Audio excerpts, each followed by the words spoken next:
Magsisilbi raw haligi ng agenda ng Kamara ngayong taon ang usapin sa food security.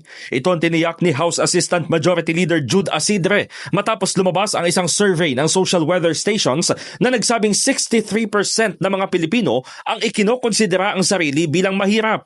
Pinakamataas umano ito sa loob ng 21 taon, bukod pa sa bahagyang tumaas ang self-rated poverty sa gitna ng mga hamon na kinahaharap ng mga Pinoy. Ayon kay Asidre, magsisilbing decisive force ang Kamara sa misyon ni Pangulong Bongbong Marcos na labanan ang kahirapan at itaguyod ang pagbangon ng ekonomiya. Nangangailangan anya ito ng agarang pagganap sa tungkulin upang tugunan ang mga issue.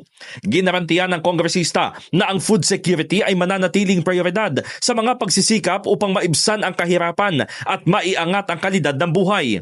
Kabilang sa mga inisyatiba ay ang binuong Murang Pagkain Super Committee o Quinta Committee na nag-iimbestiga sa mataas na presyo ng pagkain, smuggling at inefficiency sa supply chain. Bukod dito, sinabi ni Asidre na kailangan palakasin ang mga lokal na industriya at magkaloob ng suporta sa maliliit na magsasaka at magpatupad ng targeted subsidies tungo sa long-term economic recovery. Dagdag pa niya, dapat magsilbing paalala ang survey sa misyon na ang kasaganaan ay dapat ramdam ng lahat.